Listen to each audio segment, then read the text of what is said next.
the reason why I can do this connecting so well is that people trust me. People trust me not to waste their time. People trust me not to take advantage of them. People trust me to protect them in the sense of, and I remember at one point when someone was saying, you should pay for connecting people. And I was like, I can't do that. I can't. It's like a terrible idea. First of all, it diminishes the transaction. Second of all, I have people in my network, which is about, I don't know, between 35 and 40,000, that would pay me to keep people away from them, right? It's like, that's not, so you have to be really careful about what you do, and you have to be able to do it at your own discretion. I get paid to do strategy in and around people and network strategies.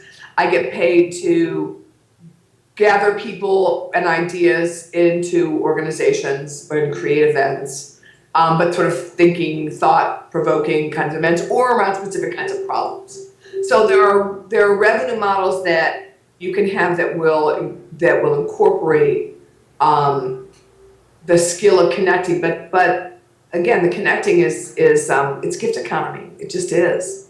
So I mean, I can be on a retainer with a company and I'll help them figure out the organization, and I'll help them do the recruiting, and I'll help connect them essentially business development. But I don't want to do a one-off, any one piece, like for each person you do here, you're going to pay me that amount of money. I tend to be the person behind the talent. So when someone says, I want you to explore this new territory for me, I think, great. I want to bring people in the forefront. I don't want to be the one that you're seeing with the people behind me. I want to stand behind people. Whenever somebody asks me to do something, I can always think of somebody who'd be better at it than me, because I did that for a long time. So we're like, no, we want you to do this. I'm like, no, wait a minute. I mean, I can find you like 4 other people around the country who can do this better than me. And they're like, no, that's not what we want. It's like, oh, okay, tell me what you want. So part of it is standing more in the background rather than the foreground, moving organizations or moving ideas or moving things that I care about forward rather than moving myself forward in that way. Then people kind of want to start jumping in with you, and then you find that there's all kinds of people who will say, whenever you ask, I promise I'll show up, I'll do. And I won't even ask a question because I know you don't ever waste my time. So some of it is that people didn't understand the power of networks. I think now we're really in this sort of Florentine moment where people are beginning to understand the power of networks, and people are beginning to understand how the right person at the right time can mean, like the right introduction at the right time can mean not necessarily life and death, but it can make a huge difference in your business, in your initiative, in your organization, in whatever. In the same way that the right thinking at a specific time and the right team can totally change what's going on. They're thinking about things they hadn't thought of before. And I think what happens in a lot of businesses is you get around, there's a lot of groupthink, and there's a lot of Me Too, and there's a lot of people who are uncomfortable about deferring from anyone who's a senior person in the company. It's very difficult to have really transformative thinkers inside because they get voted off the island. They're just, it's 2 ways. And, one of it is it's hard to have them inside because other people don't want them around, and the other is that they don't want to be around because no one wants to play. No. And I think you see that when you have companies that will buy other companies. They're like, we're buying for the talent, and then you can just count on your watch until the buyout's finished or how long the lockup is done, and then they move on. And it's a tricky thing to do. So how do you access that kind of thinking? I'm really good at that, and I'm really good at bringing those kinds of people to bear in an organization that can help you think about. There's so much fear of failure. There's so much fear of not being able to recover. There's so much fear of doing something wrong. I think right now people are afraid for their jobs. They're afraid for their livelihood. In all kinds of industries, as they're changing and they're reconfiguring or they're collapsing, people are scared. And I think when you're scared, you tend to be, you're real risk averse. And then there's some people that are they just take risks as, in their regular course of going through life. That's just how they experience things. So I think you asked about how you could become more of a disruptor.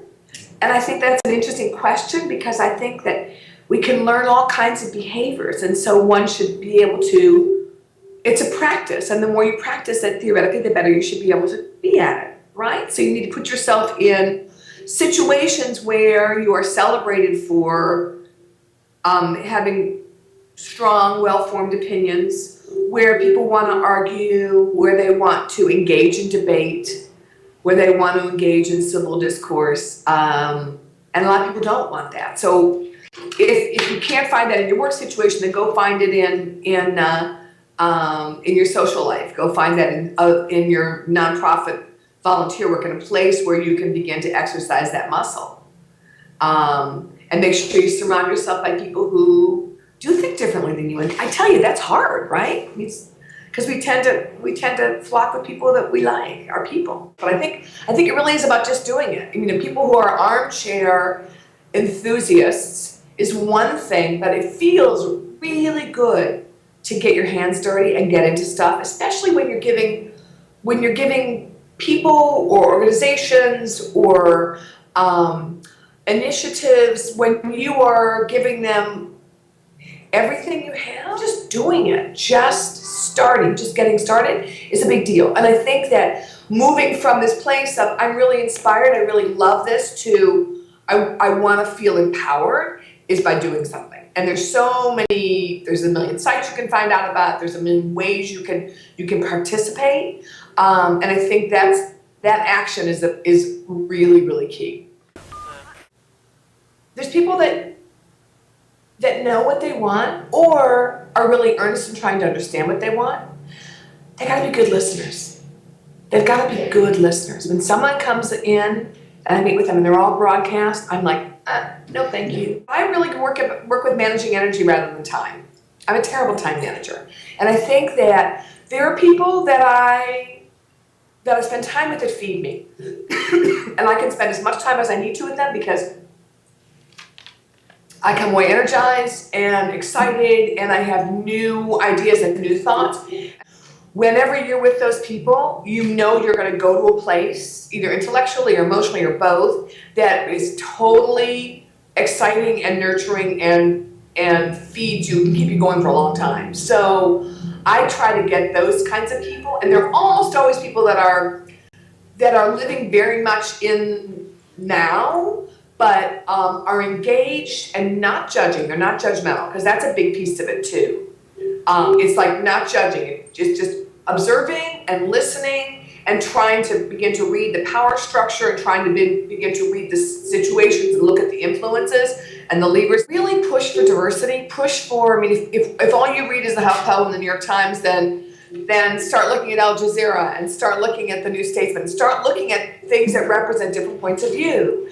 And the consuming media is a really important thing to do. And we've got so many recommendation engines that everyone's trying to tell us things that they think we'll like or that our friends like, and you can get into this echo chamber.